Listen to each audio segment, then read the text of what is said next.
Hello and welcome. This is NTA Tuesday Live, and I'm Cyril Stober. Now, when President Bola Ahmed Tinubu was sworn in on the 29th of May 2023, he announced his economic vision for Nigeria. Two policy statements stood out in this regard. The first, an immediate end to the petrol subsidy regime. He also made a promise to channel the savings accruing from the removal into much-needed investments in public infrastructure, education, healthcare, social investment and prosperity. Now, since the removal of the petrol subsidy, importation has dropped monthly, according to data released by the National Bureau of Statistics. Now, on a related note, crude oil production rose steadily, increasing to an average of 1.6 million barrels per day. Now, President Tinubu's other pronouncement was his promise that the Central Bank of Nigeria would work towards a unified exchange rate.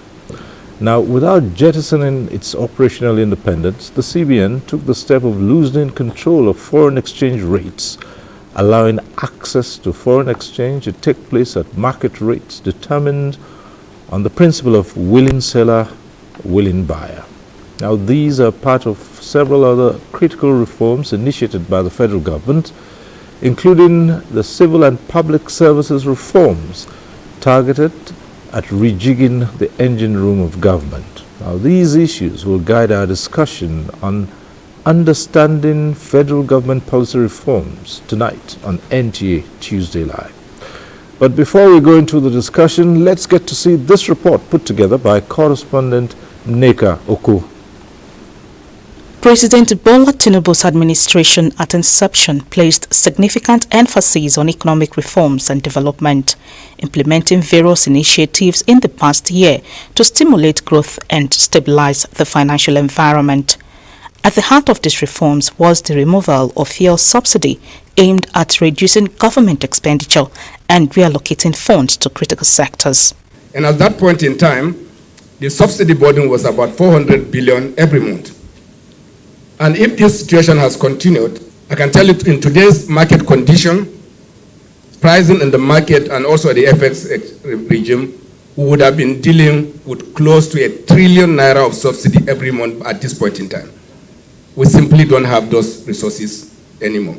Other bold moves included unification of exchange rate, banking sector recapitalization, electricity subsidy removal, clearing of foreign exchange backlogs, and introduction of tax reforms. And let us remember that the ultimate aim of Mr. President's macroeconomic measures is to stabilize the economy so it can encourage investment, domestic investment, foreign investment, because with investment you get increased productivity.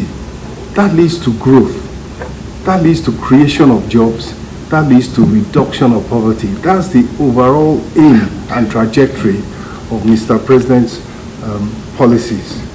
These efforts, no doubt, have yielded marginal gains, particularly in foreign investment and capital market growth.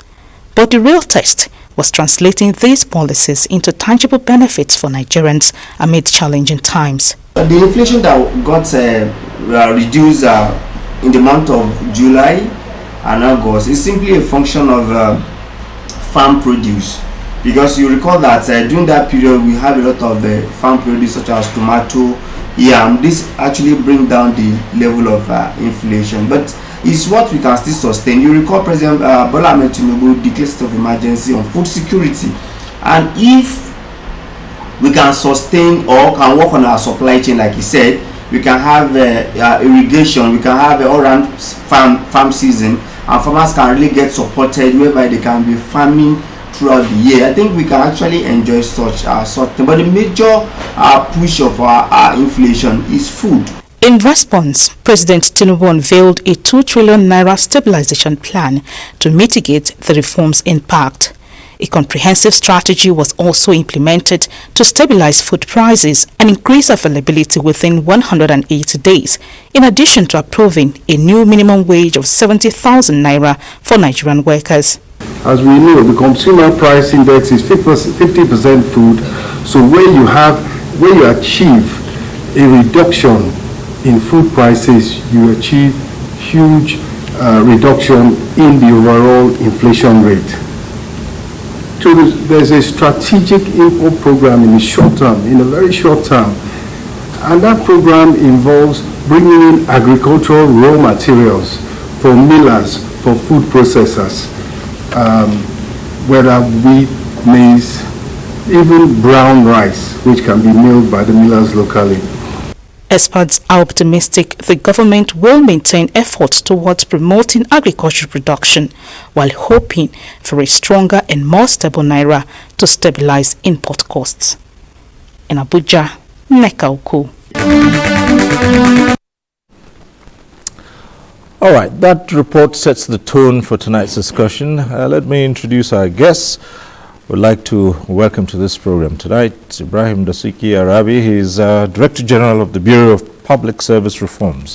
Thank you for joining us. Thank you very much. It's my pleasure to be with you again. Thank you. Let me also introduce and welcome to this program Professor Oladapo Afolabi, is the former head of the Civil Service of the Federation. Prof, good to have you join us. Thank you very much. And joining us also tonight on this discussion is Professor Oke Ikechukwu. He's a Professor of Strategic Management and Human Capital Development, as well as Executive Director of Development Specs Academy. Prof, thanks for being here. Thank you. My pleasure. Right. As you well know, at some point in time, hopefully we'll have our phone lines open. You can get to join in the discussion in the studio. And when it's that time, as usual, we'll remind you of the process and the procedure. But for now, let's begin to look at tonight's issues and put them in true perspective. And let's start off with issues on public service reform, and to show the relevance of the public service to the government of the nation, let's turn to the DG of Public Service Reforms to situate this for us in true context. Well, thank you very much. The public service is the engine room of government. The public service delivers services based on the agenda, the program of a sitting government. The public service ensures that there is peace in the country by providing security. Public service ensures there is safety, there is health care. All the services that the citizens need are provided by the public servants. Now, there is no government that can operate successfully without a well-functioning public service. So any government that comes, the first thing they talk about is the public service and how to make it better. If we look at the historical perspective of Nigeria, from the Hunt Commission of 1930 to the Obasanjo reforms of 1999 to 2004, we've had about 13 public service reforms. And all these reforms were initiated by different governments to properly place the public servant, to make them more efficient, to make them more transparent, to make sure that by doing their work, they add value to the life of the common man on the street, who is the citizen of this country. I want to use this opportunity to congratulate all Nigerians who are customers of the public service on the Customer Week. We thank you very much for having confidence in us and giving us the privilege to serve you. Now, this is the public service. Now, if I will look beyond this and discuss reforms, why reforms? Well, we'll come to all those. Thank you. Well, you say you had about 13? Yes. And probably still counting. Yes. Because almost every government comes in and they want to tinker with it and introduce reforms. But we'll look into this in greater detail to find out this has impacted service generally and the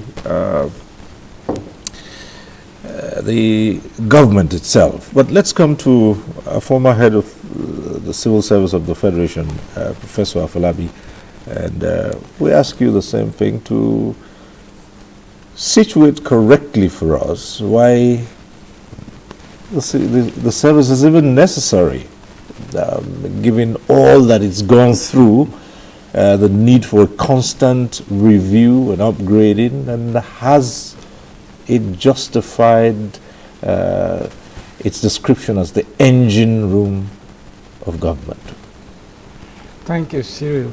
Indeed.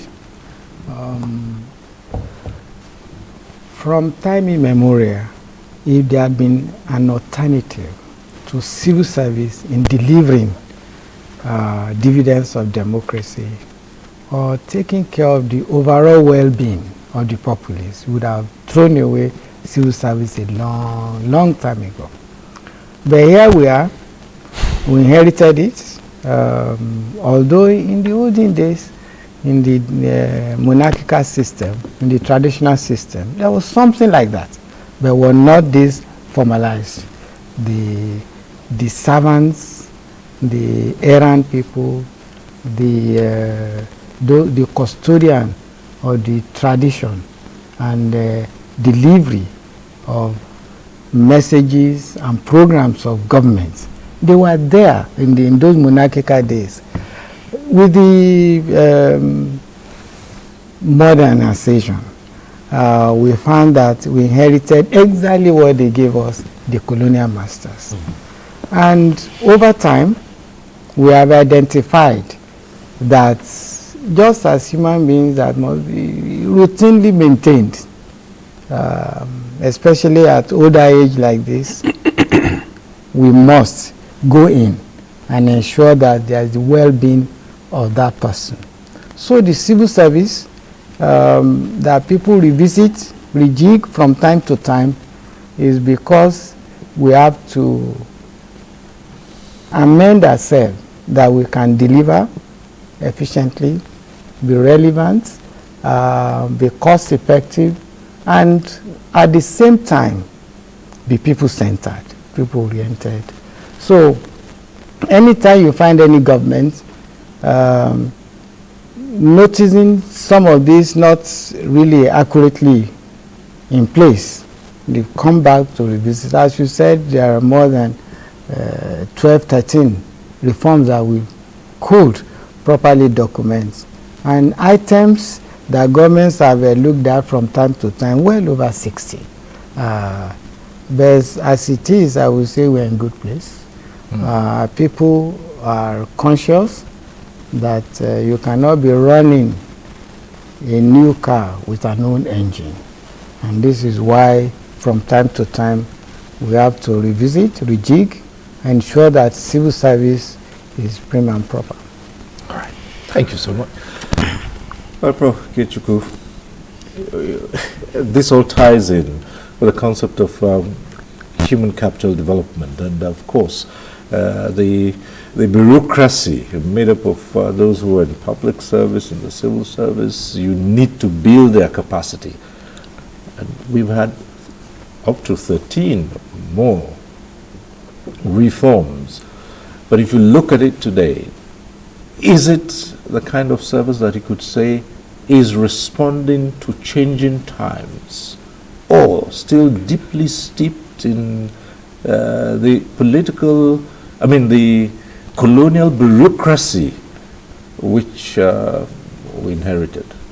Well, all bureaucracies have a few things in common. But when you speak of bureaucracy, you're talking about the instrument and platform for service delivery. The Constitution has provisions. Government makes new policies. The president cannot come and implement it. There's a flow. When laws are made, when policies are made, when government wants things done, it comes in the form of either a law, a statute, a regulatory instrument.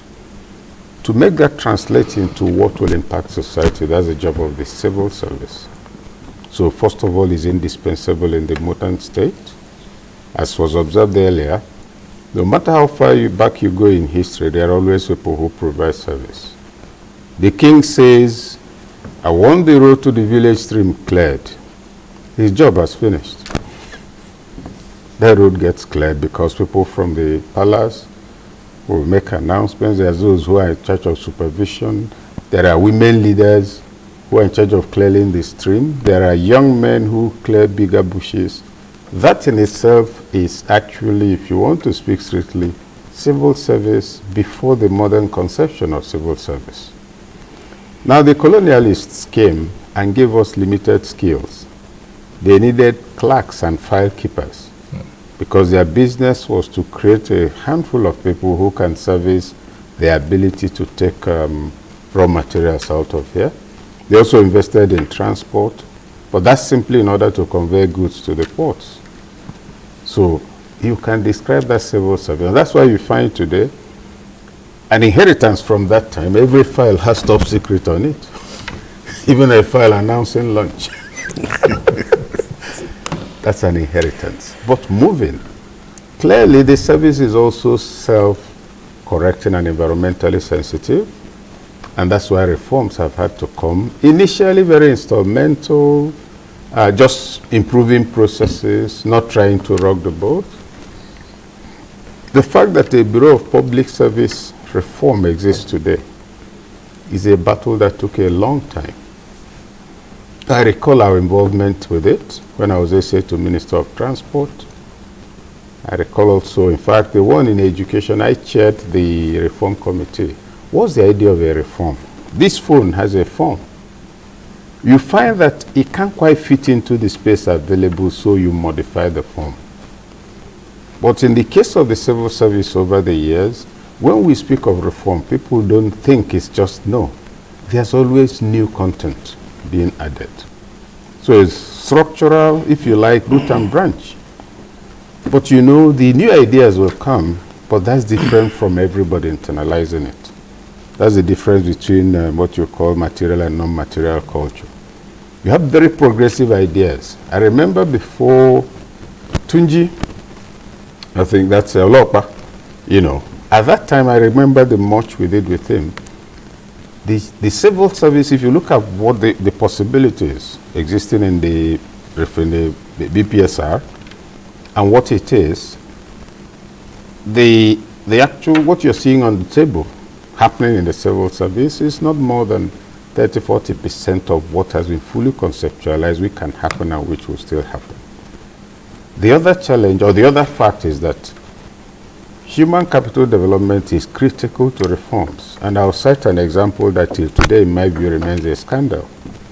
The federal government convened, I think that was 2004, all the ministries, MDAs, to produce their service charters. They did. I think it was a retreat in Kuru. Yes, Kuru Declaration. Came out with the Kuru Declaration, yes. Got everybody, write your charter, and with the services you provide. Then I was in information. Every ministry prepared its own service charter. If you look at what came out of that, what do you exist to do? Where should people go when they are not satisfied? For me, the first component was unnecessary, because the statute setting up the ministry already said what it should do. Then, where people should take complaints to if they are not satisfied? There was always that channel. Thirdly, and I don't want to, about pricing, if this is the price, don't pay. These are, if you like, ideal. Yes. But look at where the problem lay. After doing that and setting up Servicom office, drawing up what you call the service charter with Nigerians, the civil servants you want to offer improved services, did you train them? How much went into capacity building for the civil servants? I come to NTA, I say, oh, I give you new paradigms on what to do. I don't repair your camera. I don't improve your pay packet. Access is still difficult. And we're celebrating the charter. That was the drawback. Okay. And that became, in my view, to a large extent, what challenged some aspects of what Servicom ordinarily would have accomplished for the country. So the crisis of human capital development remains an area that needs very special attention in order to draw the full benefits of what the PPSR can offer Nigerian civil service. Thank you so much. And I'll begin to look at the reforms now and critically.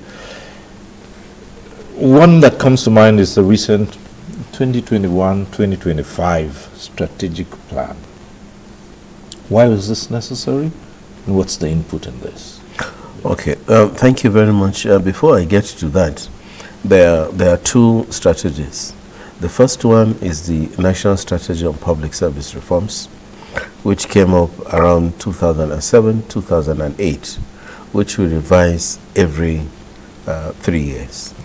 Now, National Strategy on Public Service Reforms came up to serve as a coordinating mechanism to strengthen the engine room of public service delivery, to have that powers that Prof was referring to.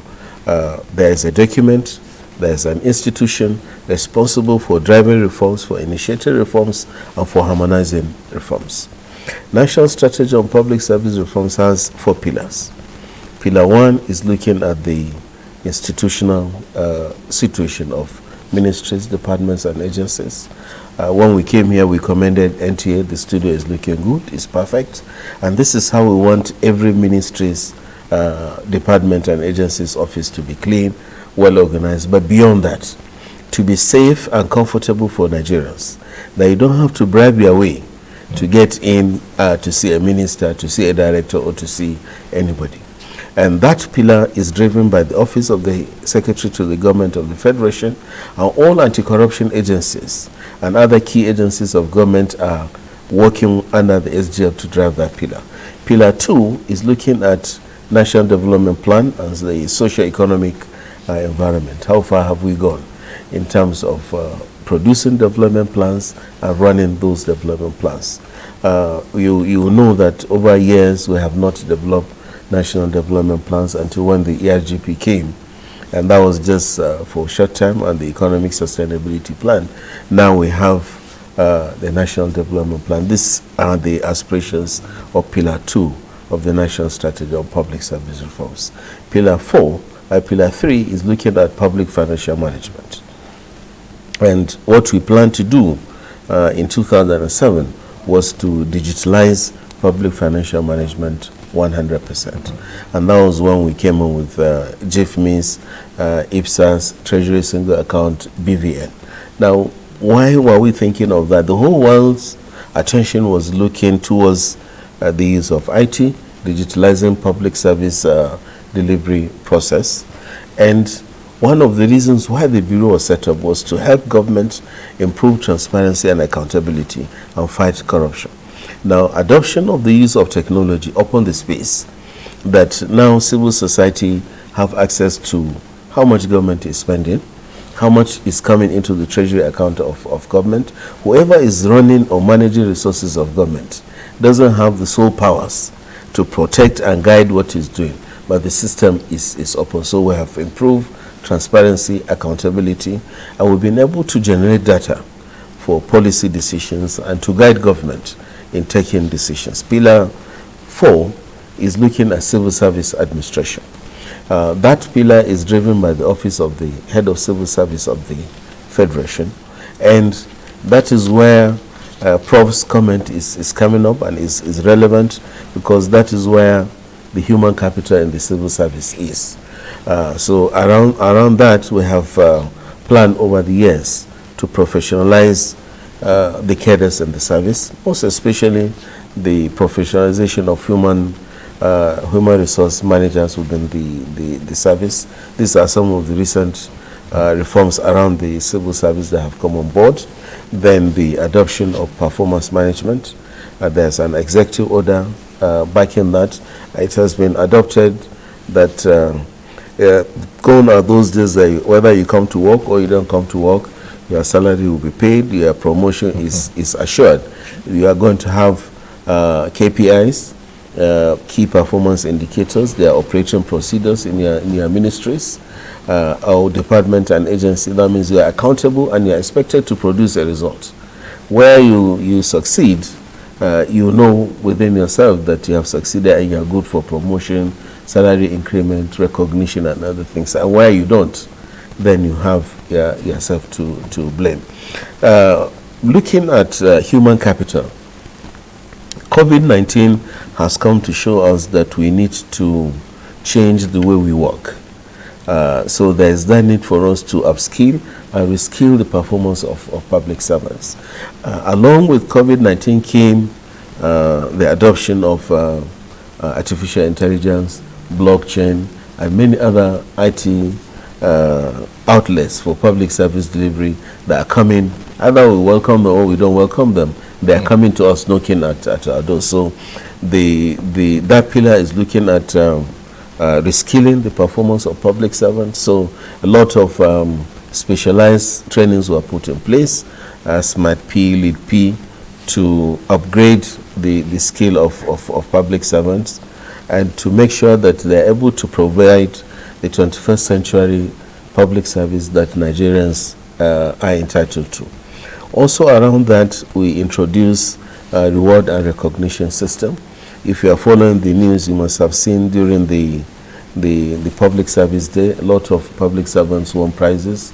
Some won cars, motorcycles, freezers, and other things. So we are recognizing performance and we are giving awards, prizes for that.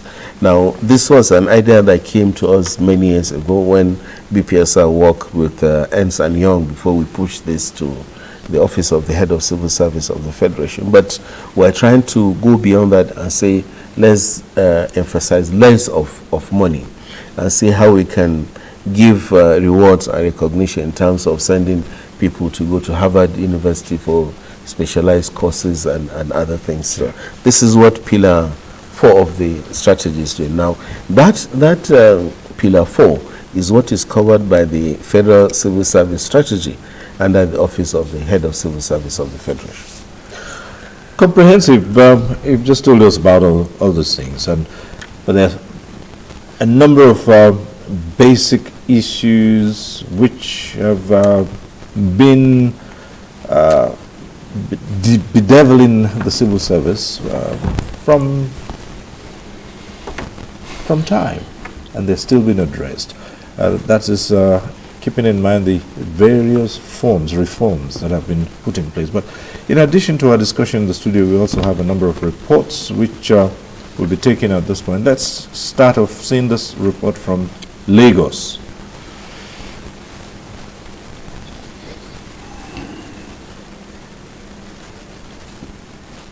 Administration has introduced a number of policies across many sectors of the economy with a view to revamping and maximizing benefits for Nigeria and Nigerians. While some of these policies received applause from experts, a number of Nigerians concentrated on the immediate pains. For these analysts, the policy direction of the present administration is the way to go. Government, amongst many other things, must be commended for introducing the National Education Loan Fund, which we call NEL Fund, especially for tertiary institutions, and which actually caters for indigent students that do not have access to loans.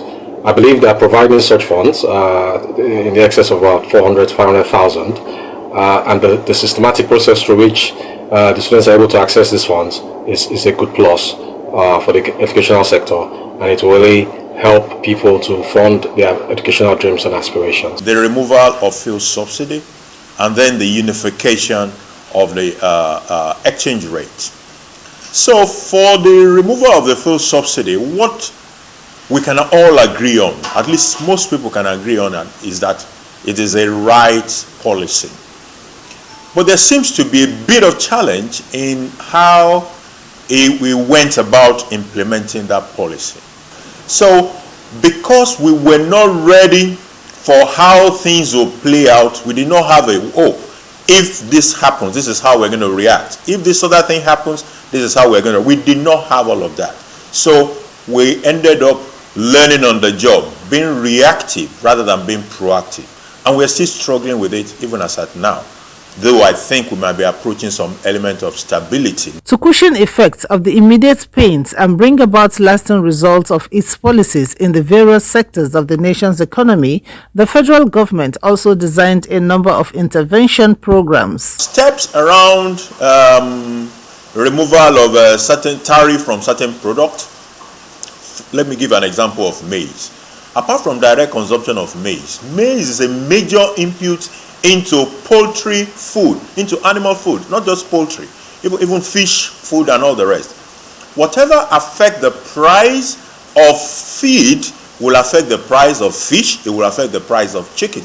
Well, I think to a great extent the government is sincere in its purpose and in its desire to alleviate the sufferings of the Nigerian people. It is expected that the renewed hope initiative of the federal government will in no distant time impact positively on the citizenry and every sector of the Nigerian economy. In Lagos, Lane Lenake.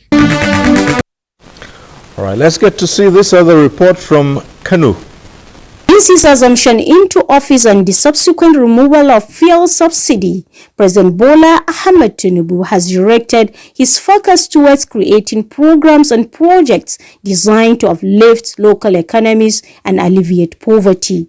These initiatives, ranging from poverty alleviation schemes to infrastructural development, are aimed at not only providing immediate relief but also at laying the foundation for long-term sustainable economic growth across Nigeria. Kano, the commercial hub of northern Nigeria, has been a key beneficiary of these efforts. The state's diverse population, which depends heavily on agriculture, trade and education, has welcomed programs like agricultural subsidies, which aimed to revitalize Kano farming sector. Additionally, the expansion of the National Social Register and the National Education Loan Fund is empowering more residents, especially students and the economically vulnerable. At Bayero University, Kano, the management has mobilized to ensure students take full advantage of the Student Education Loan Fund.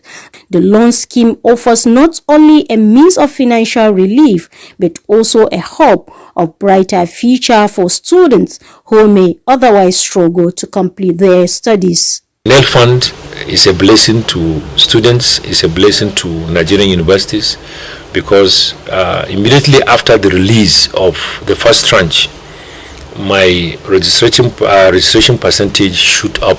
This is something that is good, and federal government should be commended for this. Khadija Yahaya and Abubakar Zarako are among the many students benefiting from the fund.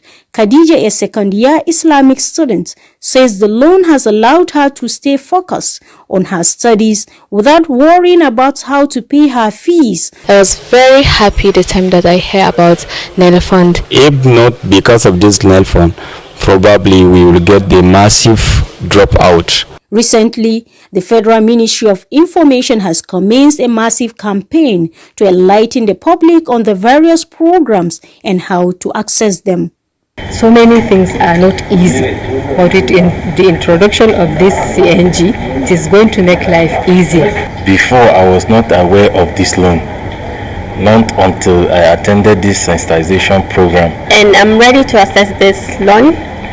And I will go and tell my friend that it is easy to access it. Looking forward, the people of Kano remain hopeful that these intervention programs will continue to make a difference in their lives as the administration works to overcome the hurdles of implementation.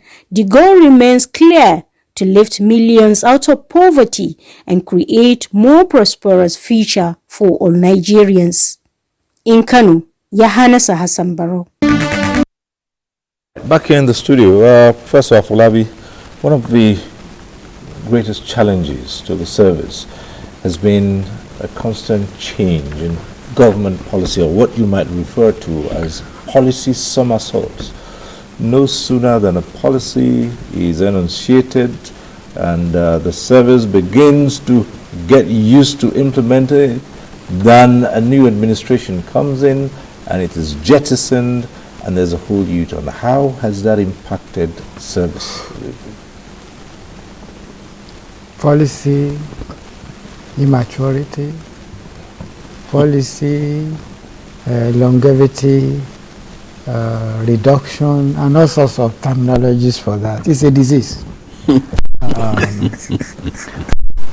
Because for every aspect of policy development, there's a gestation period, there's a trial period, there's implementation, there's a feedback period. We never allow this child to grow before we send that child to grave. So this lesson must be learned from government to government. Government is a continuum. So our political heads should please learn that each time we come into government and government is new, we should spend time to study the good parts and not just throw everything away because it's from a different government. So I will say that. But to come to the concrete terms, what we have experienced in various parts is that sometimes we are in such a hurry to have our footprints clearly marked without any form of distortion, and that pushes us to just jettison things that we have met, which ordinarily we should have inherited and kept going. My experience in government was that when we discontinue and jettison almost fully established policies that we are seeing the benefits, and suddenly we stop. It gives a lot of problems and creates challenges to ordinary civil servants to know which direction to go, where next to go. So we start working helter-skelter, trying to make sure it works. This is where the skill set of good civil servants reside. Let's look at the two levers that we moved quickly. Once upon a time, the petroleum policy subsidy was it. And then, for good reasons, that was discontinued by pronouncement, executive order. As we were just about settling, getting to be used to that sentence or statement, then we have a unification of the exchange rate, which in some parlance is floating the naira. Two levers were moved at the same time. Where I think we failed, not what the president said, is the team that was supposed to now find a way to implement this in a less negatively impacting form were absent. So I hope we can get ourselves together, and it's not too late. Right. We can still work on this and get ourselves to have the benefit of these policy initiatives. But you see, Prof, okay, Professor Ikechukwu, therein lies the challenge that we talked about. Administrations make pronouncements, and those who are to implement these policy, if you like, are totally unprepared. The other time, it was about changes in financial reporting, and it had already come into effect before the implementers themselves were brought together at a workshop to make them understand. Isn't this why there's always a problem in implementing policies, whether they are good policies or not?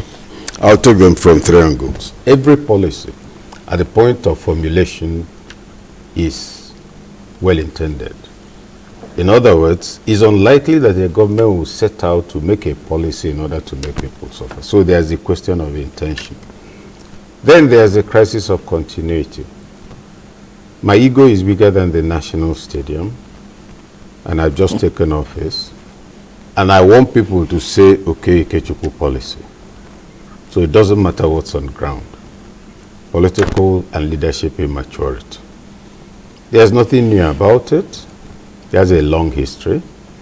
Go back, Obasanjo was president. The PDP government brought out a fantastic policy. The SEEDS document, if followed through, Nigeria will be something else by now. He was in office for 8 years. He left. The same political party took over. The new president said 7-point agenda. Now that president didn't finish his tenure. His vice president took over and announced transformation agenda. Cyril, what is that? So the question of policy, this thing is consistently there. Now it creates dysfunctionalities because most policies at conception, like has been pointed out, there's the design, formulation, there's the gestation period within which the expected dividends will drop. You truncate it, you spend more. So at the federal and state level, that element is there, that challenge is there. What it then means also is that programs designed to enable a particular reform last over a certain length of time. You create disorientations. And I'll go far back even to the 80s. The federal government came up with a policy on secondary and primary education. Introduce introductory technology. In other words, if you are going to go into the sciences, at the secondary level, if you do intro tech, by the time you're in class 3, you can actually decide to leave school and become a technician. It was a solid, very sound policy, and every secondary school I knew of had intro tech equipment procured in and packed. Fancy equipment. I also had course to teach in a secondary school in 1988 or 89. So it was real. You introduced a new course, but there was not a single intro tech teacher. And so the equipments were there looking nice. If you see the fanciful packaging, after admiring it, you'll actually feel good. Then the teachers of integrated science and some physics teachers were made intro tech teachers for primary school. Introductory technology, some of it or the bulk of it involving practicals. The sort of thing we did as handicraft in primary school, carpentry work, a bit of electrical. Nobody could do that. So that was a policy. And somebody will look back today and say, those policies were truncated. Let us also explore the political and economy of policy crisis. A good deal of the time, people in public office set out on a procurement contract for their friends and with a policy around it. Because that was simply procurement. You may recall the last Federal Executive Council of President Buhari.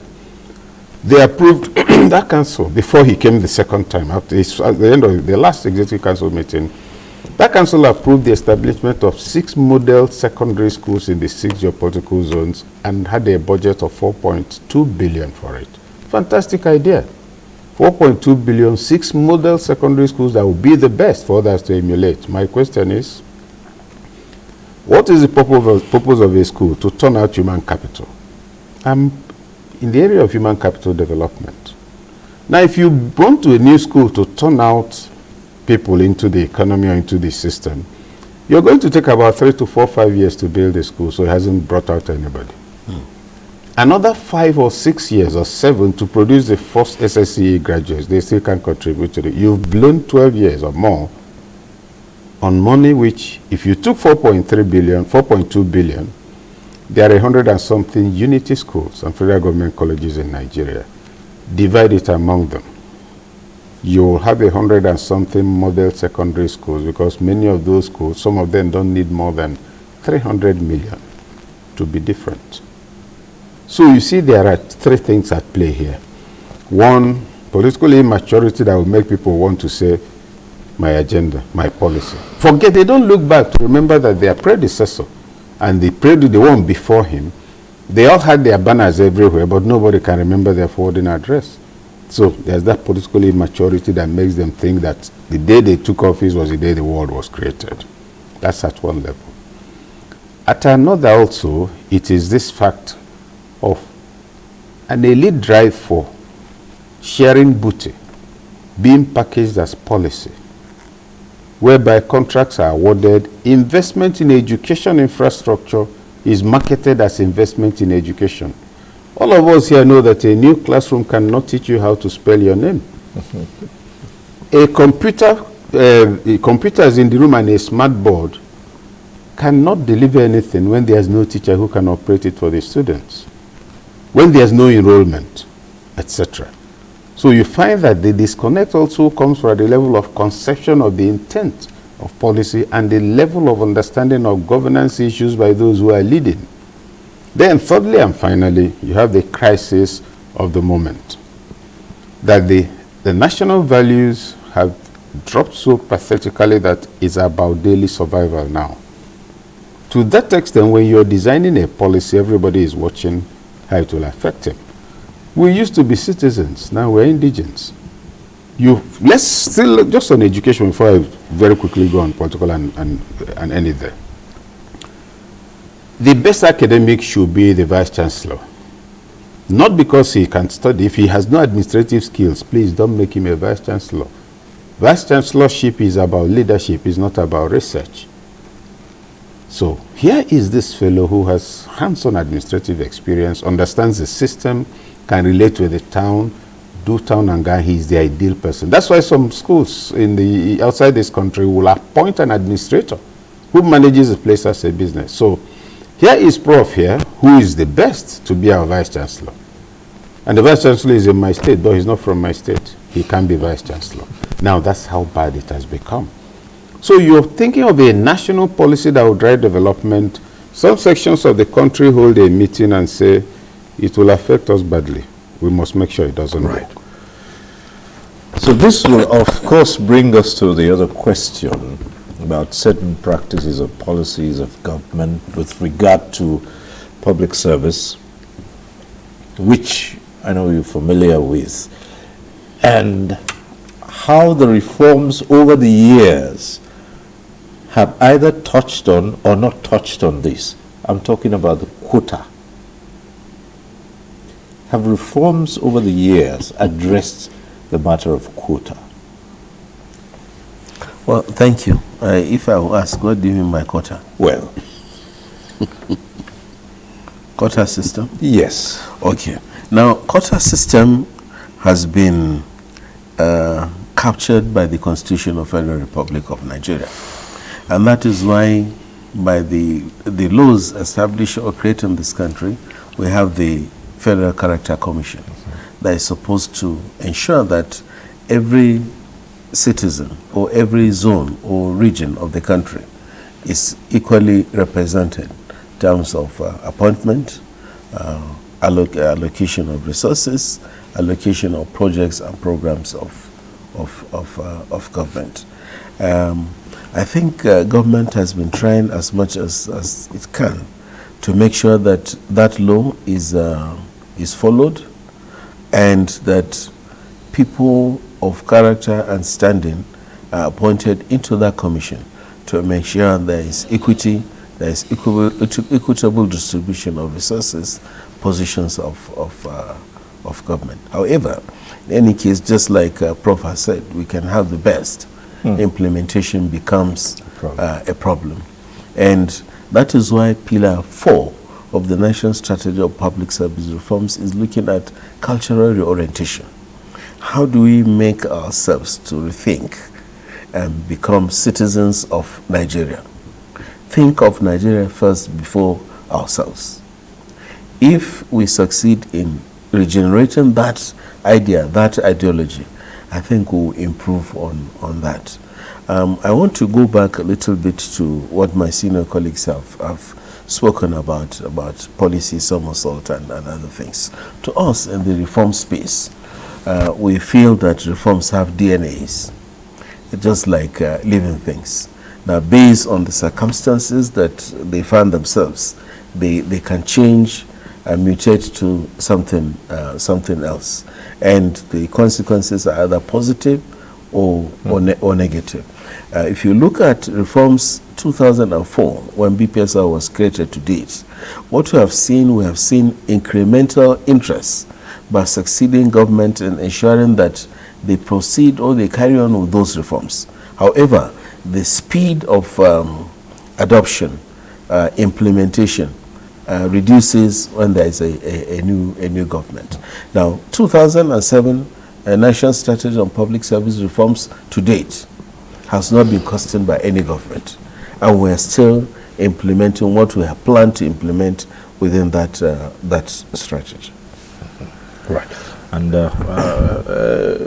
let me extend it further. The question of the quota system, why I talked about reforms affecting it. Now, in ensuring an equitable distribution of personnel from all zones, that's on one side of it. However, when it comes to the other aspect of building of the civil service, including personnel, for instance, giving of their best, the issues that can affect performance, for instance, question of promotion, where you have some people who are exceptional in what they do, but they can't move forward and they are stunted because there's no vacancy based on the application of the quota system, which is in the Constitution. And so, for no fault of theirs, they do not move. That dampens the spirit and doesn't, someone in that situation does not give up their best in the service, while others who may not be on that same level will get accelerated promotion. There have been reforms over the years, but except, of course, I'm missing something out. I don't know how that has been addressed with all the reforms. Good question. Really, there's no perfect system. But I came from a university background where I rose to become a professor. I could predict my time. I predict my career progression, and that still subsists. When I got into pure civil service, there is something we call gerontocracy. It's a different world from the university system. And I think we've been making efforts to ensure that merit drives promotion, quota system drives recruitment. So we would like to have the base satisfy the constitutional requirement, but progressing, it should be meritocracy. That is what we are struggling with. That's the biggest challenge. And I know with time we have been improving. Actually, there has been improvement. For example, when you go to the highest level, which is appointment of permanent secretaries, you could have 10, 12 people at the director level for a state, because again we have to do federal character. So you cannot say that all the good people, the best of bests, to be appointed PAMs are from one state. Okay. We accommodate the spirit of equity and fairness that you compete within your state. So you could have like 10 directors competing for one slot, permanent secretary. We don't just say he's the most senior. Because we don't have other better yardsticks, we try to subject them to examinations. Written exam, oral exam, IT, and so on and so forth. The best comes out. And I think that's a fine-tuning of process. Before I got there, it was just the most senior. Phew, you come in, good or bad. So there's some degree of improvement. Before I left, I wish it was adopted. I hate to refer to my own vision, but I wish that was adopted. That civil service, by some way, is regimental. It's a quasi military, quasi that kind, because seniority rank is important, because that's the only way you can maintain some sanity and sustenance of process procedure. So that, look, It's not enough to just expose you to a 30-minute exam and then you get promoted. We think you must be prepared for that 30-minute exam, in which case you have spelled out, determined courses that you must have gone through and passed before being ready to be presented for the next grade of exam. That was thrown away. So, and you have, actually for my tenure, which was very short, it was a short tenure, and my focus was capacity. All my programs was capacity.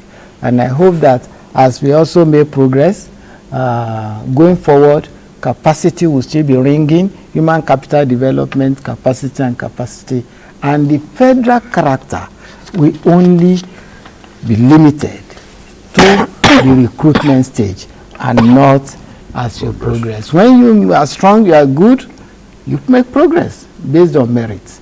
So we still have a lot of challenges, but we're improving. Right. What's your contribution? Yes. Well, quota system is not new. It's not peculiarly Nigerian. And the original intention was to drive inclusivity. And the nation was so concerned about it that it went as far as setting up a commission. What was the name again? Federal Character Commission that has the duty or should have the duty of ensuring that there's fair representation everywhere. But it's also on record that that Federal Character Commission was in existence throughout the tenure of President Muhammadu Buhari. The question is it possible that for the 8 years, the configuration of the national security architecture under him was not noticed by that commission? But that's an abuse, which must not be allowed to overshadow the fact that there's a desire that led to the setting up of that commission. That's number one. Number two, meritocracy is the ideal. The question is whether the ideal always applies. You must pay attention to your circumstance. Do we not apply quota system in our homes? Let us suppose you have a man with 3 wives and probably 9 children, and it's time to eat. Why is it that you don't allow the oldest and the youngest to eat from the same plate? If you're going for admission outside this country for higher studies, is it true that there's some kind of consideration for people who are coming from Africa, or even blacks in some areas, in terms of entry requirement? So we must first objectively note that this is not a peculiarly Nigerian thing, as they seem from the abuse. That's part of the crisis. The narrative is not deep enough to make everybody appreciate certain things, and they move from there to say, okay, how can we do it better? Part of the crisis on the table is that people see on the face of it very readily clear perception of lopsidedness, clear perception of what they think is either disenfranchisement or deliberate displacement, and therefore there is a general condemnation of the very notion of quota, and it becomes difficult to defend. So on the question is what can be done about it. For any position that's available and is going to your state, there must be somebody who is better than the rest in your state. That's the person your state should bring. Thank you. All right, we'll take a short break at this point. When we return, we'll have some more reports, and then hopefully the lines will be open and we can join in the conversation, and then we'll bring to fore certain recent reforms in the civil service and find out how they're impacting the vision of the government. So stay with us. We'll be back shortly. The counsel of our fathers. I will urge and advise our younger generation to use talent and brain to sort out problems. not ants. Nigerian youths, let's build our nation. My advice to these young people is please do not take us back to those harrowing days. You probably do not know what it is. I believe we have fought one civil war too many in this country. So those who experience it will run away from it. Nigerian youths, let's build our nation together.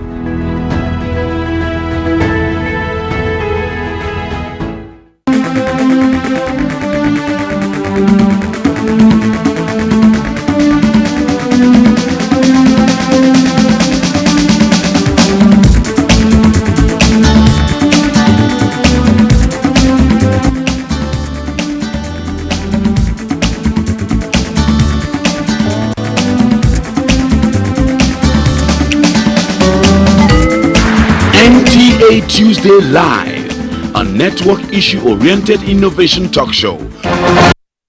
Thanks for staying with us. Policy reforms, that's what we're discussing tonight, and we start off by taking a couple of reports. Let me just quickly say that this segment, of course, the phone lines will be open. The numbers to call will be on your screen. You can join in the conversation, and we always remind you to keep those questions and comments as short as possible. If you're calling in, we also remind you, if you're calling in and your call gets through, do us a favor, turn down the volume of your TV set to avoid the hurlback or the echo. And we encourage you not to worry too much about long greetings. Just a simple hello would do. We'll start off with this report from Oka.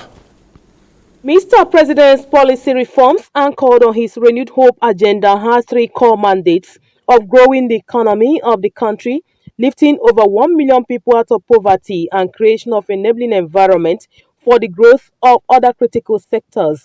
In the area of transportation, fuel subsidy removal, and the issue of local government autonomy, among other reforms, the people of Anambra State speak. The compressed natural gas initiative of Mr. President.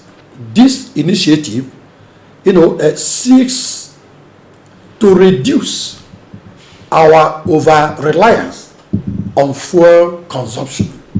It's a way of trying to ensure that things work better for us. What the Mr. President is doing at the moment is to ensure that the local government becomes functional. I commend him for all the reforms. He has tried to reach the commoners through the state governors. And most times, those things they give to the state governors never get to the grassroots. So this time around, we are hoping that the reason why the president created this citizens' assembly across the 6 geopolitical zones, it will be impactful on our people if those in charge will really do all that is anticipated of them. On social intervention programs, acknowledging that the present administration has also done so much in the area of humanitarianism and poverty alleviation through upward review of the minimum wage, commitment to conditional cash transfer, grants and loans to assist small and medium enterprises, and the recent introduction of Nigeria Education Loan Fund. I've gone to those agricultural banks, but I couldn't access a loan. Those people that are managing the fund, they need to be checkmated, they need to be investigated. Someone like me that has a farm, it's just money to start the farm to start working. Even working capital, I couldn't get from them. I thank Mr. President Bola Tinubu for initiating the loan, and it will help all students. Considering the challenges, the financial challenges that some families are having, this is an avenue for students to apply for the loan and won't have any excuse for dropout. Recalling the popular saying, no pain, no gain, the analysts, who equally acknowledge that things have not been so rosy, expressed the hope that, going by the antecedents of President Bola Tinubu, Nigeria in no distant time will turn out to be better. In Oka, Chinyere Fesi Okoye.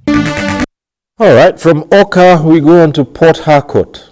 Beside the liberalization of forex market, floating of the naira and fuel subsidy removal, President Bola Tinubu-led administration has introduced a number of policy reforms intended to help stimulate Nigeria's economy to the path of growth and development. From the Compressed Natural Gas Initiative, the CBN funded Transmission Company of Nigeria TCN Nationwide Electricity Project, Finance Act 2023, among others.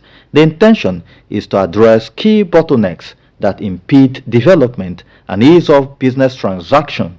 These, to analysts, are well intended, but the concern to some is on the modality of implementation. Central Bank of Nigeria is in charge of the monetary policies, while the fiscal policy is being managed by the Ministry of Finance and other ministries that are under the federal government.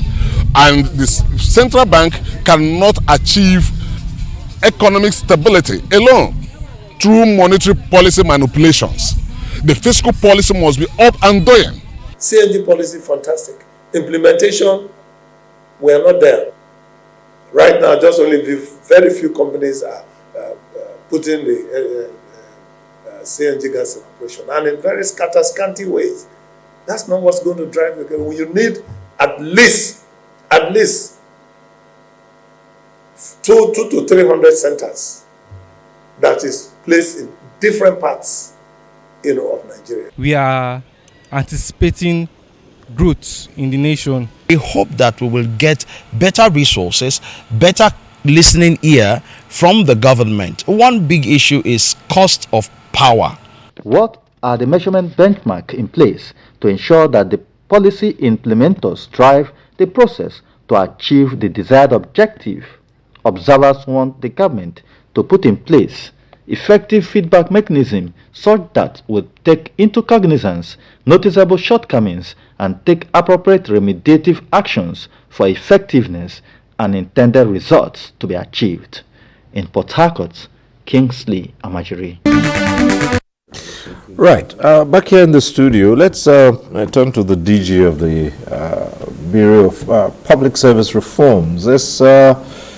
You talked about the introduction of evaluating performance and the key performance indicators. This evaluation now is monthly. What we're trying to find out is this complementary, or is this going to replace what you have in terms of the promotion examinations and other forms? I do understand, for instance, that there are some places now where what used to be referred to as the annual performance forms are now 6 monthly by annual. Well, thank you. The performance management system has been adopted, and it's covering the entire public service. Promotion will be based on performance or performance assessment that will be made based on the key performance indicators, not the usual upper forms that we have, that you have everybody will score 99.99%. And we're trying and hoping that by January 2025, the entire system will be digitalized, that electronically you'll be uploading the results of your work vis-a-vis the set targets and the key performance indicators. But the same supervisors will assess these monthly reports, wouldn't we? I mean, the problem was the upper form where everyone would score 99%. We hope and we have this plan that it will be done electronically 100% to reduce manipulations and selfishness in terms of assessments. Okay. Yes, Professor Afolabi, this was the system that most people were familiar with, what used to be the annual forms, and like the DG said, at some point in time, almost everyone scored 99%, depending, of course, on who the reporting officer was or the supervisor. With this monthly assessment, well, I'm thinking... I tell you this, Cyril. Anywhere there's subjectivity, you are far away from accuracy. Whether it's KPI or it's upper, there are big portion of subjectivity. This is why I enjoyed what I went through in the university system. It was clearly defined. For you to be on lecturer 2, bring your PhD. So there is no subjectivity. For you to move from lecturer 2 to lecturer 1, within 2 years, have 2 publications in international journal. Like that. So you yourself can assess yourself. We must get to the civil service to have better clarity in terms of how you progress. That even your peers will accept when you are promoted above them. Not that you have a lot of subjectivity embedded. No matter what, because more or less I started the performance management when I was head of service. I was working towards reducing the subjective component. That was why I was expressing that let them go through courses. If out of 50 people, for example, level 8 to level 9, there are 5 or 3 courses prescribed. By the time you are ready for promotion, only 5 passed. Clear. So those 5 will go for promotion. The others would have accepted that, look, we didn't make it. So it's more objective. Then you can now introduce the KPI at that point. Say, look, these guys, we had an agreement with you. You said you would deliver X. You couldn't deliver X. So clearly, so the point is, we just must reduce subjectivity. Whether introduce AI or what, I don't know. The human component is important. Well, we'll come to that in the era of AI and the fear about how this will impact the public service, especially in terms of personnel and functions as well. But I still would like a little bit more on this issue of assessment, and perhaps you can help us here with this. I think there's a distinction we need to make. You see, the mode of progression in the university system, you can't do anything about it. It's specific, you know where to turn. If you don't get to that turn and you've been standing at a spot for 15 years, you remain on that spot. That's why Professor Fibo could become a professor of philosophy, of history, while his lecturer, who was a senior lecturer when he came to study, was still a senior lecturer, and they were teaching in the same department. In the university system, what enables you to move up in areas where there's knowledge and all of that is epistemic authority, superior knowledge. But what you have in some other places is what can best be described as paternalistic authority. You don't question your father. If I've come in before you, I'm your senior. Just mind how you talk to me, it could get you into trouble. So you find that longevity or length of service, take for instance, you get into the legal profession. Your year of being called to bar determines who is your senior, and you dare not behave badly. Whether he's 2 years and you're 90, it doesn't matter. In the military, it's the same thing. In the civil service, because remember there was the reform we drove, and there was this very brilliant deputy director.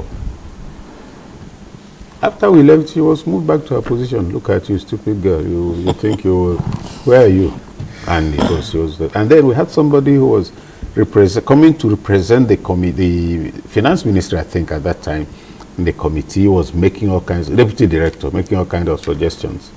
The report got back to the ministry and they called you back, say, you want to be fired? So you go there with a lot of ideas, but there's the hierarchy that you must follow. It's part of the challenge.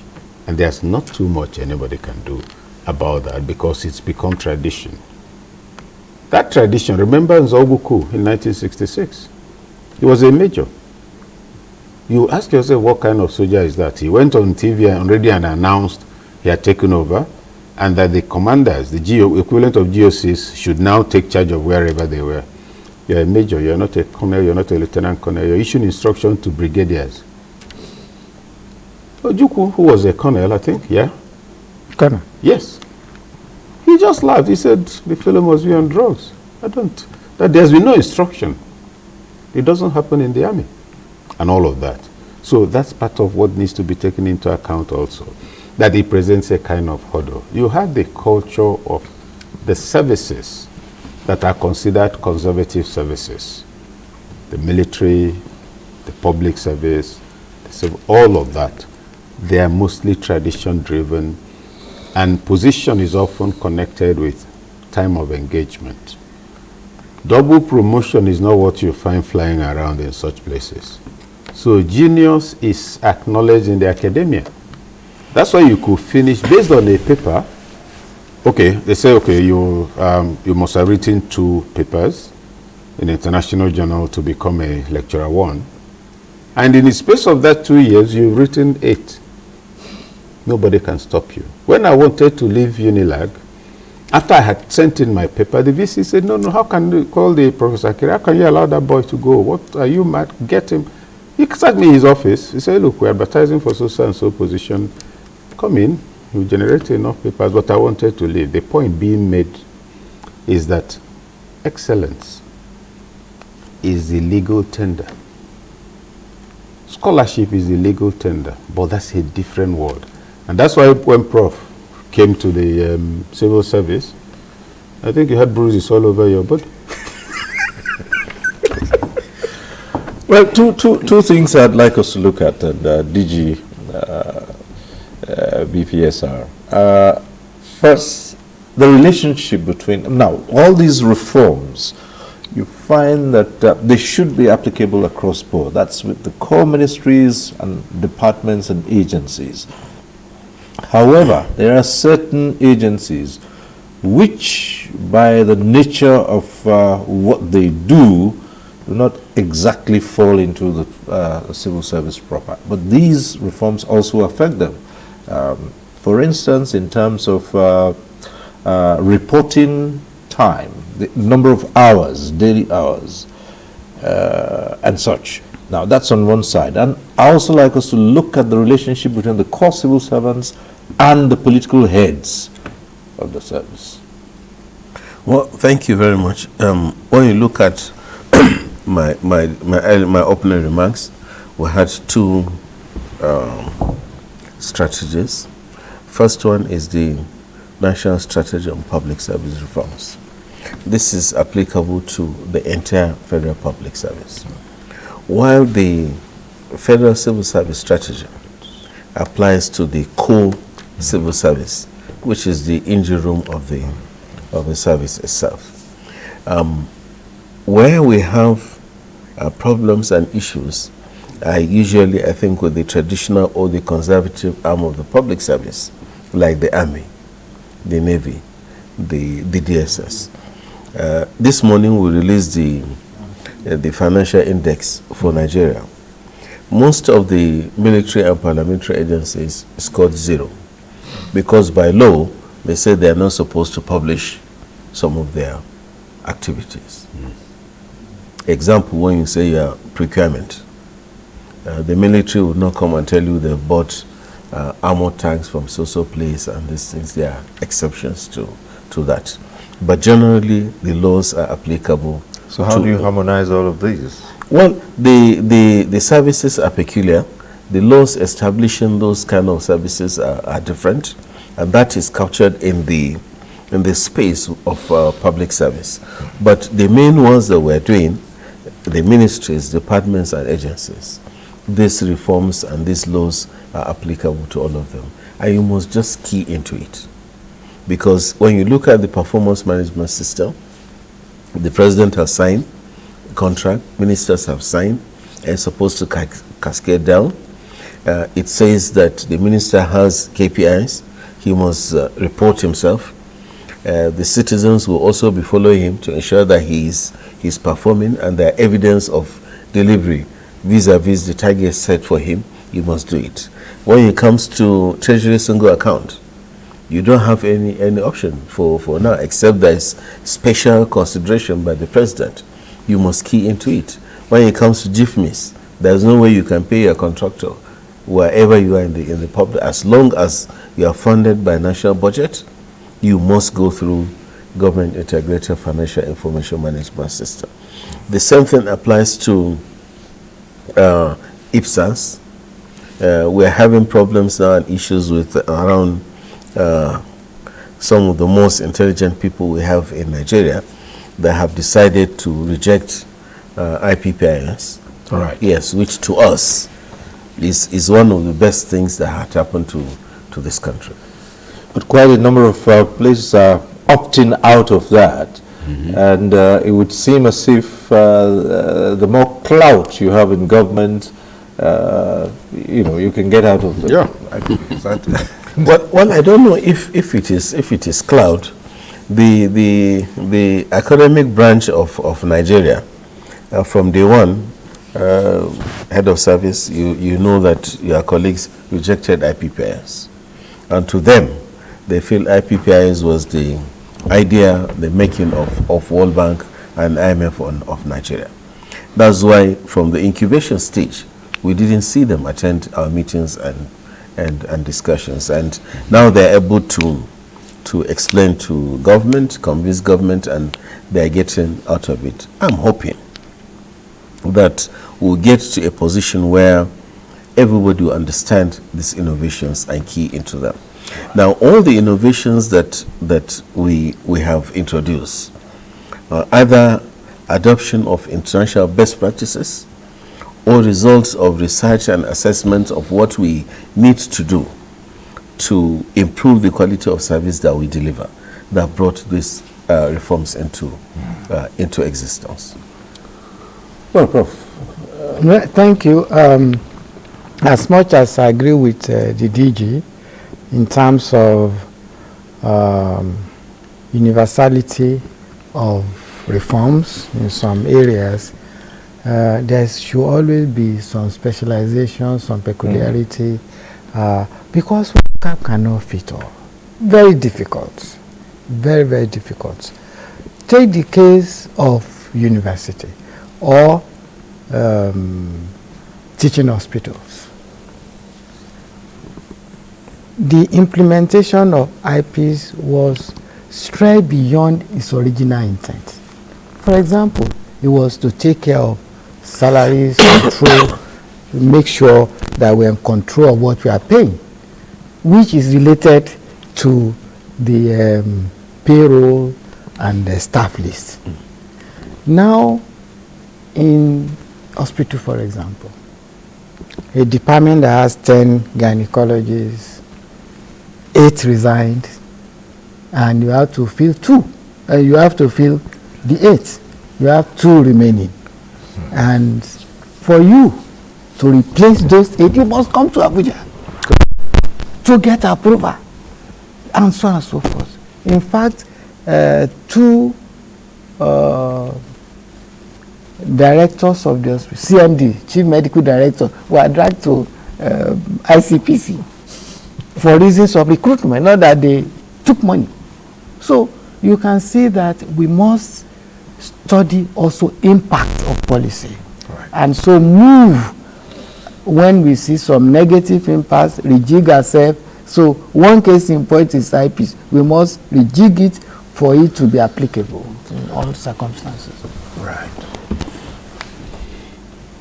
Okay. Professor Ikechukwu, how would you say these have impacted the realization of a vibrant service? You mean what now impacted? How these changes over time, the reforms, some of them which of course are still being subjected to reviews now, and whether they are, they should be applicable across board or not. Well, clearly they cannot be, from what the DG said. If you want information on procurement about the military, you're simply asking to endanger national security. So there are things like that. Also from Prof's comments, the university system is peculiar. Ordinarily, your staff appointed by council. Council is in charge of recruitment. So if for instance, the head of a teaching hospital, which is part of a university, has to get clearance from Abuja for recruitment of staff, something is wrong. There are also challenges of detail, because one of my youngest brothers is also a professor in the university. You're on the system or the new IPs, and you find that this month, for those of them who migrated, you have 30,000 less. Another colleague says he has 8,000 less, and it's irregular, it's inconsistent. That challenge has scandalized the entire thing.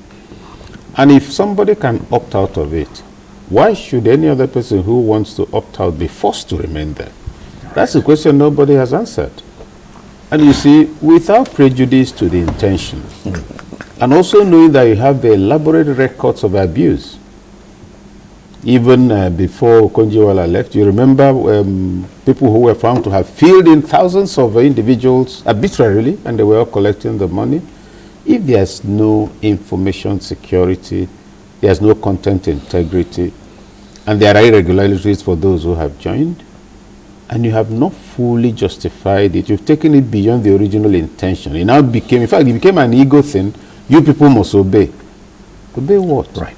So, all of that together, that's about IPs. But talking generally about reforms, reforms have made instrumental gains over the years. But part of the challenge is that usually the conception is wider than the execution in many places. You have a very broad and well-designed reform template, and then you travel 30% and you find out there's no fuel in the car anymore because another person has come in and changed to diesel. Well, part of what you said tallies with the salary structure itself, where some people have opted out of. Successfully. Right. And so, again, like the question that Professor Ikechukwu said, if someone has the leeway to opt out, why must everyone else remain? Well, thank you. Let me get back to the Prof's comments. From inception, there are some people within the cycle of the service and Nigeria that rejected IPPIs. Okay.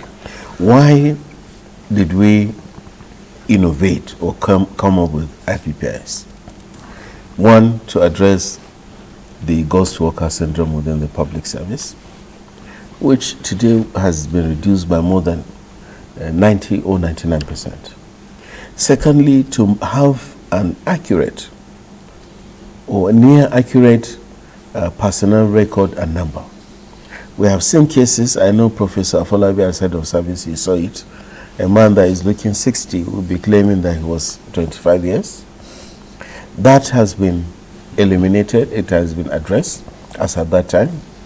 For the purpose of budgeting and for government to know how much is spending as salaries and wages, that issue and that problem was addressed as at that time. But because IPPS was stopping people from doing some of the wrong things that they were doing, a lot of them from different cycles fought IPPS. And as a very junior officer, I knew in the course of coming up with the idea of IPPS, we had interactive meetings and discussions more than 220 times with different sectors within the public service for them to understand why IPPIs, the importance of IPPIs, and as at that time, everybody accepted and agreed that it was a savior. But in line with what Professor Afolabi has said, I think it is time for us to review IPPIs. And as I'm talking to you, there's a presidential committee headed by the Minister of Finance that's reviewing IPPIs, implementation challenges and problems. Perhaps as a follow-up question, this is not often talked about, except for now that things have become so difficult. The question of taking a second look at pensions and how the reforms in the civil service will eventually affect those who would exit the civil service and become pensioners. And I'm talking about the pensions review, for instance. How will this affect them? Particularly when it comes to the question of the contributory pension scheme, which so many people have spoken out against, especially now? Well, thank you very much. Just like the IPPI's period, pension too has taken some time. In the next 4 days, there will be a presidential conference. BPSR is pushing that program, and we're going to have all key players, including civil society and everybody around the Pension Reform Act as amended. What are the issues, what are the problems, and how we can address them. I think the baby has grown, and it is high time for the parents to sit properly and take charge of it. Because there are so many issues. Yes. We agree. When there are reviews and those on this contributory pension scheme, they get absolutely nothing. Yes, we have done quite a number of impact assessments and perception surveys on that, and that is the reason for this presidential retreat to review the pension. Well, as a principle, as a philosophy, I prefer the contributory pension scheme because it reduces corruption by almost 90%. I was sitting there under the PITAT system, where you, if you retire before 2007, and you find a clever guy loading the pension list, and we were spending about 3 billion every month for a total of 120,000. Well, that may well be so, but have you taken a look at what comes from the contributory pension scheme in today's realities? I say in general as a principle, but the implementation today has called for a review in terms of what is left for me after retirement. Am I to go home in penury, or you are going to upgrade me? Find for me that my standard of living after service does not drop. That is where we need to work on the arithmetic. The arithmetic right now is extremely brutal, and people go home and worse than with next to nothing. Worse than even when you have a review of salaries, it does not impact in any way on the contributory pension scheme because it remains. But if you want to talk about salaries in Nigeria, I'm an advocate of living wage. We are not there yet. Yes, but but even when you move towards a living wage, you do not even have anything to talk about a pension. It's living wage we take care will transmit to benefit in pension. It will. It's for us to sit down seriously, ask us every question, and not pretend.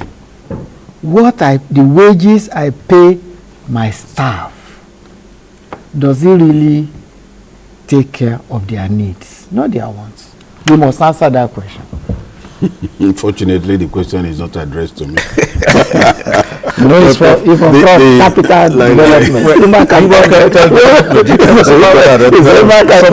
Someone retires on attainment of 60, or after 35 years in service, and they can't. While in service, it's been said that the pay could not take him home to begin with. And then you can imagine what it is in retirement. We'll move from the principle to the crisis of the reality. Right. The whole idea of reviewing the pension scheme or pensions at all was because deficiencies were discovered. Remember, we walked into a world where if you finished serving, you have your pension. Yeah. The presumption is that the money will always be there, that the population of pensioners will not become too heavy. I've stopped working some, so it's all tinkering to ensure or to find a way of making it better for pensioners. PFAs came on and so many other things. The reality is what we are talking about, which is the fact that it's not delivering. It can only mean that let those who have everything against it be put together with those who believe it must hold, and let them arrive at a consensus.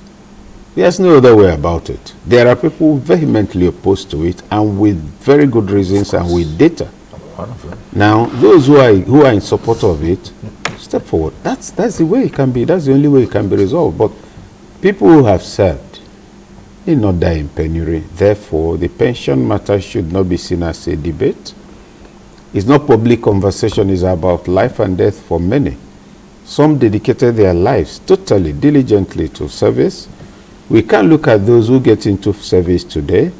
In 7 months' time, they've built a new house in the village worth 200 or 300 million. The motorcycle they couldn't repair last December is now somewhere in the rain, but they've got 7 cars. That is the wrong reference. Also, there's something further offensive about that.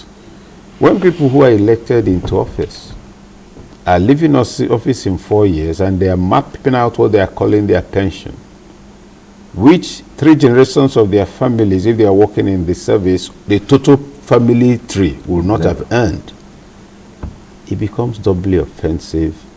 It influences lack of loyalty and patriotism to the Nigerian state. The worker feels taken for granted. And so you create a growing population of discontented people who do everything possible to subvert the system. Who, if they can find who to work with, will load names onto the pension list in order to get their cut. But certainly it needs a review. That review cannot be an academic exercise that will be outsourced. It must be a debate and discussion between the 2 contending parties, wherein the government will then be the neutral arbiter. My concern is the welfare of those who have served this country. Let me see the positions of those who say this is the solution and those who say this is not the solution. I believe that's the way to go. And also a presidential retreat. I don't know, but my comment on that will be, let it not so, I'm sure with you, it won't be the kind of retreats we're familiar with, where people will come and give lectures. They will tell you the meaning of pension. Spend 15 minutes defining it. Make elaborate speeches and everybody will be bored. But they will keep quiet. When it's the turn of the next person, he'll come and bore every other person thoroughly. After that, there will be a communique. I'm sure, DG, knowing you, that's not how you work. Yeah, certainly that is not what we intend doing. The idea of the review at the conference is coming up after we've done impact assessment and perception survey on the Reform Act as amended. So we have seen challenges and problems, and we are bringing everybody together to come and discuss. And I'm confident that government is going to positively look at that. But before we kill that baby, the Pension Reform Act, just as my boss has stated, when it came, it was celebrated by everybody, especially the leadership within the service. Because we knew what was happening around pension, people will retire, nothing will be paid to them. I had seen in our office where pensioners will come spend 2-3 weeks on the corridor. I went into a toilet one day in the morning to ease myself, and I saw one old man. I said, "But what are you looking for?" He said he's looking for water. He didn't know how to open the tap. I said, "But Daddy, this water is cold. Can you get hot water for me?" I was holding his hand. We came out. I said, "Okay, sit down here. Let me get hot." Before I came, he was gone. And that was, I think, the heat of the matter when Yaya said we must take serious action around that as head of service. So the problems and the challenges pensioners were facing as at that time, Pension Reform Act 2004 as amended, addressed those problems. But just as my two senior colleagues have said, it is now time to review and address some of the challenges. And quickly too. Yeah, some of the challenges and the problems. But if you look at the defined pension contribution, which PTAD is managing, I think they are doing well. Government just approved review of their pensions, and they're getting the benefits. So we're hoping that contributory scheme. But when you look at the name, contributory scheme, you earn or you get what you save. DG, we were talking about when prices were not as they are now. Yes. We have gone 600% above that. So whoever contributed anything at that time what has happened with inflation has taken just about everything off. We hope the presidential retreat is going to address those challenges. There's provision in the Constitution for review. Yes. Every 3 years. Yes. If we don't do it, it's a different matter. Yeah, but it's been more than that. But who has reviewed? It's there. Well, we have only a few more minutes to go, and let's bring this other aspect of it. We started talking about it. It's the era of artificial intelligence, and the service, of course, cannot afford to be there without the impact of AI in this world. Now, there are many concerns about what the service might turn into given the far-reaching influence of AI. I know you started with the digitization process, and this has gone, but what we are talking about now has gone way, way beyond. And then secondly, in addition to that, given the times, there are people who have suggested that perhaps it's time to look at the 5-day working week. Well, thank you very much. I want to I will respond to the issue of artificial intelligence. I think this is what we envisaged 20 years ago as Bureau of Public Service Reforms, and that's why our driving force has been digitalization. And just as I discussed, public financial management has been digitalized 100%. But today, we're having issues of cybersecurity, cyber safety, attempts to withdraw money, attempts to gather data unofficially of people that are on payrolls or on the systems. So we're advancing beyond just introducing these tools. Then all of a sudden, artificial intelligence has come in, blockchain technology has come in. Now, there is an e-government master plan approved by the Federal Executive Council. There is an artificial intelligence and robotic committee and center set up by Federal Government of Nigeria.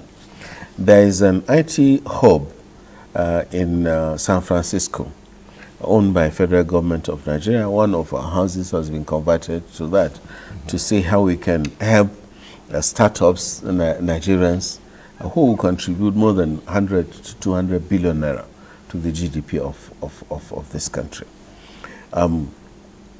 The electronic content management system policy adopted by Office of the Head of Service and other offices of government have already started the issue of digitalization of our records. Office of Head of Civil Service of the Federation is 100% paperless as I'm talking to you. Now, the artificial intelligence and blockchain policies have been approved, and procedures and guidelines for their adoption have been are in the pipeline. But already some of us are into it. If you look through the website of BPSR, there are a lot of aspects of artificial intelligence that we have added onto our websites. Same with other ministries, departments, and agencies of government. So we don't have any option than to get into that. But then the concern of most people, just as you have said, is possibly there will be loss of jobs.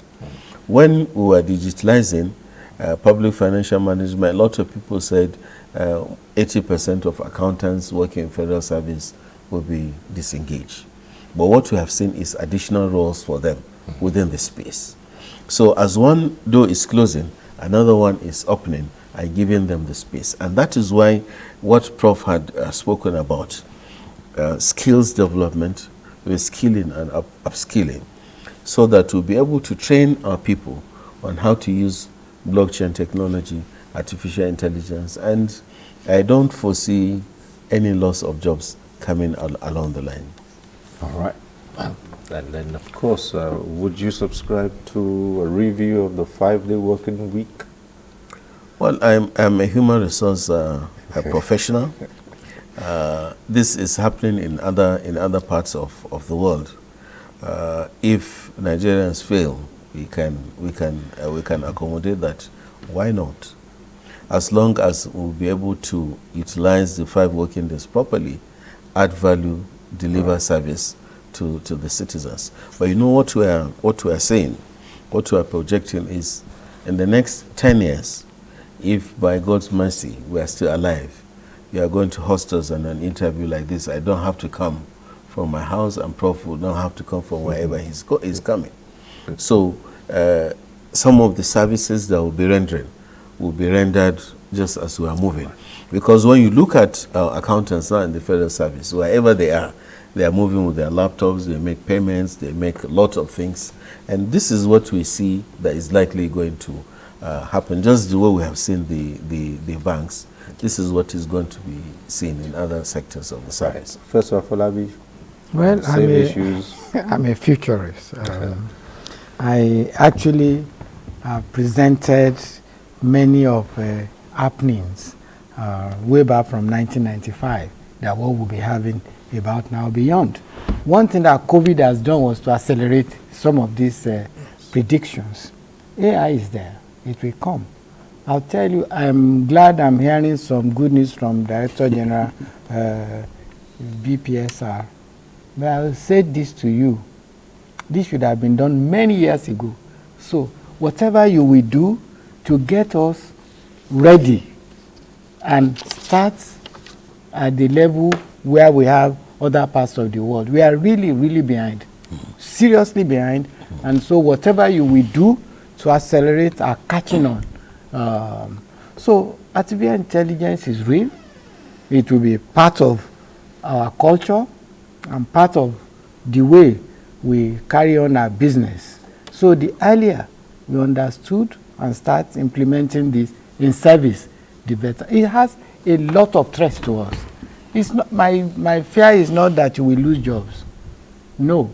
Predictably, way back since 1992, was that there will be a lot of money with less effort and more time for pleasure. Yes, okay? Enjoyment. That's since 1992. And it's come home to mature right now. So we can see artificial intelligence just aiding our pleasure, relieving us, and increasing longevity and many, many other things that are really taking a toll on us today.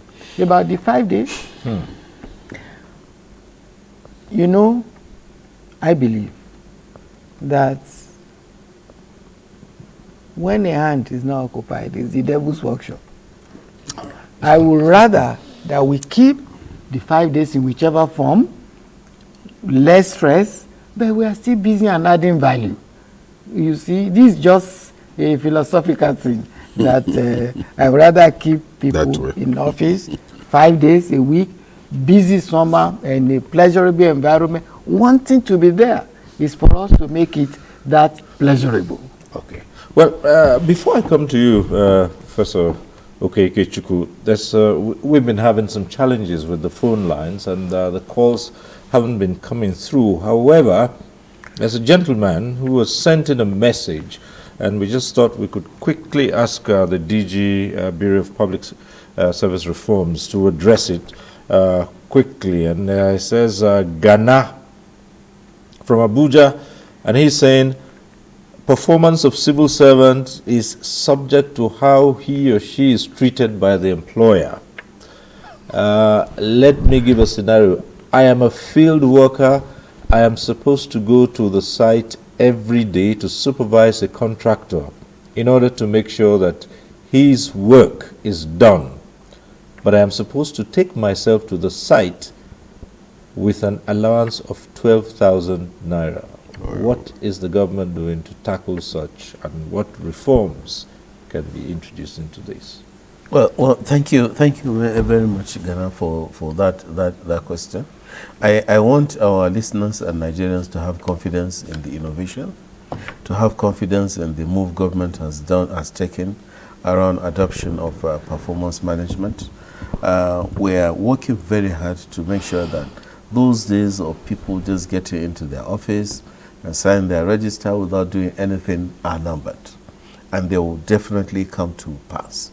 People must work against their targets. People must perform, from the minister to the lowest officer working in any ministry, department, or agency of government. Now, his question has to do with the private sector. But I don't want to I don't. Okay, not really. He because he was comparing himself with that guy. So what is government? Well, he has to go to site to supervise. Yes. I am assuming he works in a government agency that is probably a regulatory body, for instance. He has to go supervise some work every day on site, and he has just 12,000 as an allowance to do that. In these days, how would he do that effectively? So he's saying perhaps there's there's a committee headed by the head of civil service of the Federation that is supposed to review allowances and salaries for public servants. I hope something positive is going to come out of that. Right. Well, now let's come to Professor Ikechukwu, and in your closing comments, because I think we just have about 3 or so minutes left on this program, to talk about what we have just said, suggestions for a shortened working week and the impact of artificial intelligence going forward. No, beginning with artificial intelligence is not new. It picked up only. When people began to drive automatic vehicles, instead of you listening to see that the sound has got to the point where you change the gear, something made that happen. The phone you're using is carrying chips, that's artificial intelligence, all of that. Now what we're having is the ones that are advancing to the point that the degree of sophistication, the ability of the device or entity or whatever to react to the environment without instructions. It can now do more. Now it can only aid our lives. When computers were coming on, people were scared that, look, it's going to drive people out of jobs. What will happen to secretaries?